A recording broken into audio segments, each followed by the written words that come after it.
En este video vamos a ver el tema de programación orientada a objetos y veremos los conceptos más importantes que forman este paradigma de programación, que son clases, objetos, encapsulamiento, herencia y polimorfismo. Para empezar, veremos clases y objetos, lo que son métodos, atributos, constructores y destructores. ¿Qué es una clase y qué es un objeto? Una clase es un tipo de dato definido por el usuario y un objeto es una instancia de una clase. Aquí podemos ver la sintaxis para crear una clase donde se utiliza la palabra reservada clase, el nombre de la clase y entre llaves los atributos y los métodos. ¿Qué son estos atributos y métodos? Son los miembros de la clase. Mientras que los atributos son las variables, los métodos son las funciones. Y para acceder a cualquier miembro de la clase se usa el operador punto. En este ejemplo vemos la clase persona que tiene dos miembros, un atributo llamado nombre y un método llamado canta. Y en esta instrucción podemos ver que se está creando un objeto llamado María de la clase persona. En esta instrucción se desplegará en pantalla el atributo nombre del objeto María y en esta instrucción se va a llamar al método canta del objeto María. Constructores y destructores. ¿Qué son? Un constructor es un método especial que inicia a un objeto. Se invoca automáticamente al momento que se crea un objeto y su función es asignar memoria e iniciar los atributos. Estos constructores se pueden sobrecargar. Esto quiere decir que una misma clase puede tener varios constructores. Y un destructor es igual un método especial que se invoca automáticamente antes de eliminar físicamente en memoria un objeto y no se puede sobrecargar. Esto quiere decir que una clase nada más puede tener un solo destructor. Ambos métodos no tienen modificadores y se llaman exactamente igual que la clase. En este ejemplo vemos la clase persona que tiene dos constructores. Un constructor persona sin parámetros y un constructor persona que nos permite dos parámetros para iniciar sus atributos. Y en este ejemplo vemos que la clase persona tiene un destructor. Un destructor persona y la diferencia con el constructor es que se precede tilde antes de el nombre de la clase. Otro concepto importante dentro del paradigma de programación orientada a objetos es el encapsulamiento. Y esto quiere decir que ya que se están trabajando con clases y objetos, todos los datos quedan encapsulados en bloques de código. Y esto lo que nos permite es el ocultamiento de información. Esto quiere decir que la información se puede controlar y se puede asegurar que sea tratada de cierta forma y que no puede ser modificada por otras funciones o otros bloques de código. Y para eso veremos los controles de acceso y los métodos set y get. Hay tres controles de acceso. Los miembros pueden ser públicos, pueden ser privados o pueden ser protegidos. En caso de que un miembro sea público, cualquier parte de la aplicación tiene acceso a ese método. En caso de que un miembro sea privado, solo los miembros de la misma clase tienen acceso. Y en caso de que un miembro sea protegido, solo los miembros de la misma clase y de las clases que hereden tienen acceso. En este código vemos que a la clase alumno tiene tres miembros. Un atributo privado llamado nombre, un atributo llamado materias que es protegido y un método llamado mostrar calificaciones que es público. Es aconsejable siempre mantener los atributos de una clase privados, por lo que para controlar esta información se tienen que utilizar métodos para modificar y consultar estos miembros, y con esto aseguramos la integridad de los datos. Aquí tenemos a la clase alumno que tiene un solo atributo llamado nombre, ya que es privado este miembro, es necesario escribir dos métodos que nos ayuden para modificar y para leer esta información. En este caso tenemos a la función escribe nombre que nos pide un parámetro y vendría siendo una función set. Y en cambio tenemos una función lee nombre que en este caso sería una función get. Una función set el objetivo es simplemente escribir datos a los miembros privados. Mientras que un método get, el objetivo es simplemente leer esta información. Herencia es uno de los conceptos más importantes dentro de la programación orientada a objetos. Veremos lo que es el concepto y el mecanismo. Herencia nos permite crear clases derivadas de una clase base. Y una clase derivada hereda todos los miembros de la clase base, excepto los constructores y los destructores. En este ejemplo tenemos a la clase mamífero, que tiene dos miembros y tiene un constructor y tiene un destructor. Y en este ejemplo vemos que la clase león va a heredar de la clase mamífero. Esto mediante dos puntos, modificador de acceso y la clase que va a heredar. En este caso, la clase león va a heredar todos los miembros de la clase mamífero, que en este caso son dos, tipo y tamaño, más todos los nuevos miembros que nosotros escribamos para esta clase. C++ nos permite la herencia múltiple, y una subclase puede heredar de todos los miembros de múltiples superclases o clases base. En este ejemplo tenemos dos clases, una clase llamada animal, que tiene un miembro, y una clase llamada mamífero, que igual tiene nada más un miembro.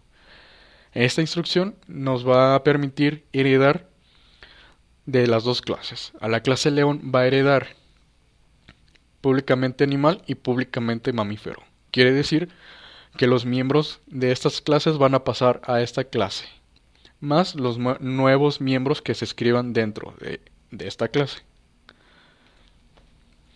Vemos que para heredar una clase es necesario hacerlo con un control de acceso, ya sea público, sea privado o sea protegido. Tenemos tres casos, donde una clase puede heredar de una clase base de forma privada, y esto quiere decir que los miembros de la clase base, sean privados, sean protegidos o sean públicos, van a pasar privados completamente a la clase base, a la clase que está heredando. Otro caso es si se hereda de forma protegida. Si se hereda de forma protegida, los miembros privados de la clase base van a seguir privados, y los miembros protegidos y públicos van a pasar protegidos a la clase que está heredando. Y otro caso es si se hereda de forma pública. En caso de que se herede de forma pública, los miembros privados, protegidos y públicos van a pasar exactamente igual a la clase que está heredando. Otro concepto importante dentro del paradigma de programación orientada a objetos es el polimorfismo. Veremos lo que es el concepto y que se tienen que utilizar punteros a clases base y miembros virtuales. El polimorfismo quiere decir muchas formas. Y en una jerarquía de clases es la capacidad de utilizar los miembros de una subclase o superclase indistintamente desde una misma referencia. Y en C++, para conseguir un comportamiento polimórfico, los métodos deben de ser declarados virtuales y los objetos deben de ser manipulados mediante punteros. Enseguida vamos a ver un ejemplo donde tenemos una jerarquía de clases. Tenemos una clase base llamada mamífero que tiene un método virtual o polimórfico que se llama ruge. Y vamos a tener dos clases que van a heredar de mamífero, una clase llamada león y una clase llamada tigre. Ambos tienen el mismo método que la clase base, ruge. Entonces, al momento que nosotros utilicemos una referencia a la clase mamífero, ¿cómo va a poder identificar entre los tres métodos? Pues eso es lo que nos permite el polimorfismo. En este bloque de código vemos que se está creando un puntero llamado león o tigre de la clase mamífero. A este puntero se le va a asignar la dirección de memoria dinámicamente de un objeto león, y una vez que este puntero acceda al método ruge, lo que nos va a hacer es acceder al método definido en León. A cambio, aquí tenemos otro bloque de código donde se utiliza exactamente el mismo puntero llamado león o tigre, que apunta a una clase base, en este caso mamífero, y se le asigna la dirección de memoria de un objeto tigre.